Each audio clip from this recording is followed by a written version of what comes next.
In our recent video about the asteroid that wiped out the dinosaurs, we got lots of comments asking us to do a video on how the asteroid impacted the dinosaurs themselves. How did they go extinct? Well, hold on to your tin-foil hats, because the truth might shock you. For over 160 million years, dinosaurs ruled the Earth. They lived across every continent and came in all shapes and sizes.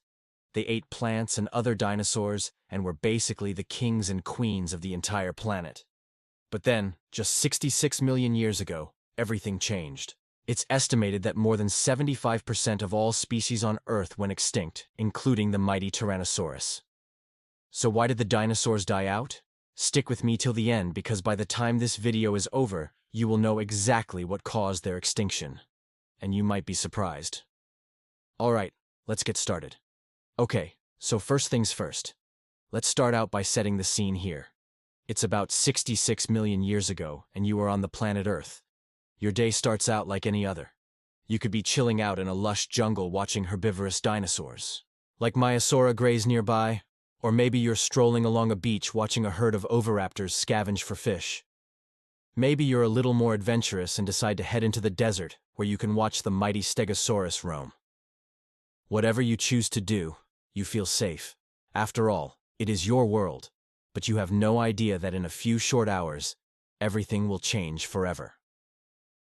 Okay, so before we dive into the extinction event itself, let's take a moment to appreciate just how successful the dinosaurs really were. Their reign began around 230 million years ago during the Triassic period. This was way before humans ever evolved, and there were already a variety of dinosaurs living across the planet. During the Jurassic period, which began around 201 million years ago, new types of dinosaurs evolved and began to dominate the planet. By the time the Cretaceous period rolled around, which began around 145 million years ago, dinosaurs had truly become the kings and queens of the planet. They thrived across every continent and came in all shapes and sizes. There were long-necked sauropods like Argentinosaurus, bulky ankylosaurs like Boreopelta markmicheli, speedy ornithomimids like Struthiomimus, armed predators like Velociraptor and Tyrannosaurus, and so much more. If you wanted to, you could spend an entire day walking around and discovering new types of dinosaurs. In fact, up until the late Cretaceous, about 100 million years ago, scientists estimate that there were around 300 species of dinosaur alive on Earth. That means that if you wanted to, you could have spent decades discovering new types of dinosaurs. Not only that, but there were also tons of other types of reptiles living across the Earth, including crocodiles and turtles. The oceans were full of prehistoric sharks, mosasaurs, and other sea creatures. Birds were everywhere, and small mammals were beginning to emerge. Basically, if you were alive at this time, you would have been surrounded by tons of different animals, both familiar and strange. In short, it was an amazing time to be alive. So here you are enjoying your day, when suddenly the ground begins to shake. You look up toward the sky and see an enormous object blazing through space. Uh-oh, you think as you realize that it's heading straight for Earth. At this point, I should probably tell you that this asteroid was about 6 miles or 10 kilometers wide. It was moving at about 43,000 miles per hour, or 70,000 kilometers per hour, and weighed about 10 billion pounds, or 4.5 trillion kilograms. As it hurtled through space, it left behind a fiery tail of dust and rock. As it approached Earth, the sky became filled with bright white light, and the air grew hot. As it finally entered the atmosphere, it was moving so fast that it burned up most of the rock, leaving behind only dust and gas. Finally, after traveling over 60 million miles, or 100 million kilometers through space, it hit the Earth with the force of over 3 trillion tons of TNT. Let me repeat that for the people in the back. The asteroid that killed the dinosaurs was about 6 miles wide, was traveling at 43,000 miles per hour, and hit the Earth with the force of over 3 trillion tons of TNT. Needless to say, it was pretty big. The impact occurred in what is now the Yucatan Peninsula, which is located between Mexico and Cuba. It formed a crater that was over 100 miles or 180 kilometers wide and 12 miles or 20 kilometers deep. The impact triggered massive earthquakes across the planet. Volcanoes erupted, Wildfires spread across the continents and giant tsunami waves crashed into coastlines. For weeks or even months, the sky was filled with dust and debris blocking the sun and plunging the planet into darkness. Here's what NASA's senior scientist for planetary geology at the Goddard Space Flight Center in Maryland had to say about the impact. If you were standing on the Yucatan Peninsula, you would be vaporized.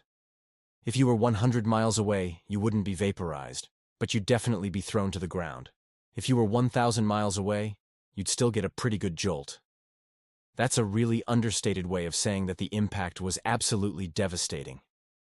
As the asteroid continued to burn up in the atmosphere, it released tons of sulfur into the air. Sulfur combined with water to make sulfuric acid, which rained down across the planet. The acid rain killed off tons of plants and animals instantly. Here's a quote from the chief paleontologist at Canada's Royal Ontario Museum. "There are very few parts of the globe that escaped the effects of this impact. A global catastrophe of this magnitude would have impacted virtually all species on the planet." But wait, there's more. The impact also unleashed huge amounts of methane, carbon dioxide, and other gases into the atmosphere. These gases trapped heat from the sun, causing the planet's average temperature to rise by several degrees. The increased temperatures caused most of the remaining forests to die off and decay. The dead wood and plants released methane as they decomposed. This created a positive feedback loop that led to even more heat being trapped in the atmosphere and even higher temperatures. And to top it all off, the impact threw up so much dust and debris into the atmosphere that it blocked the sun and plunged the planet into darkness. Plants died off across the globe as they were no longer able to photosynthesize. Herbivores began to starve to death as they were no longer able to find food. Carnivores followed soon after as their prey died off.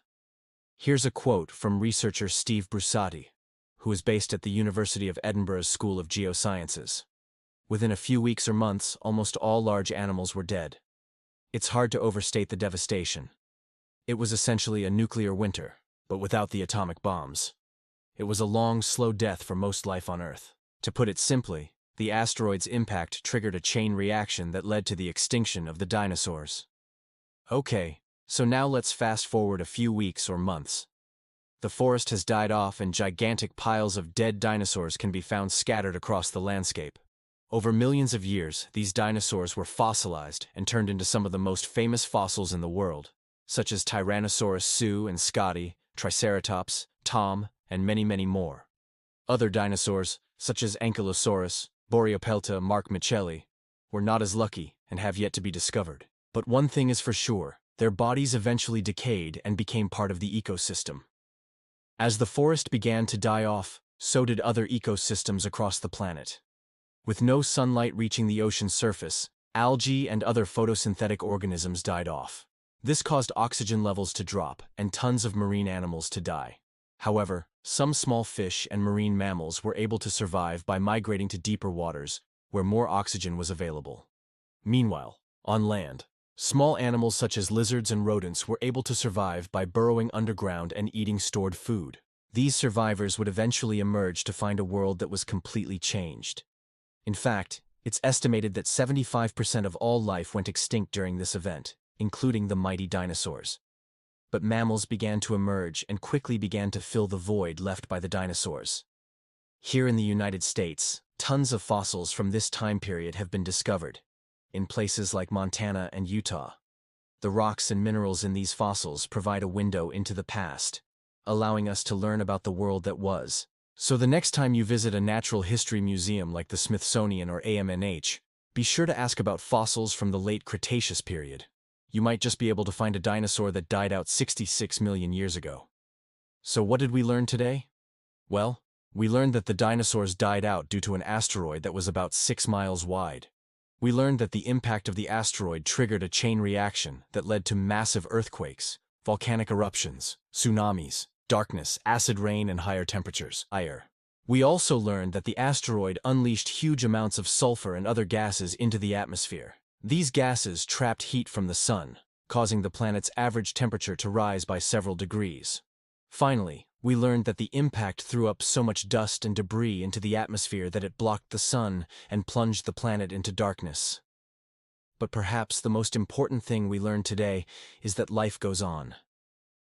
Even after the asteroid's impact, life on Earth continued. Small mammals began to emerge and quickly began to fill the void left by the dinosaurs. So the next time you hear someone say that the world is ending, remember that it's been through a lot worse and come out even stronger on the other side. Alright folks, that's a wrap. What do you think? Do you think the world could end again?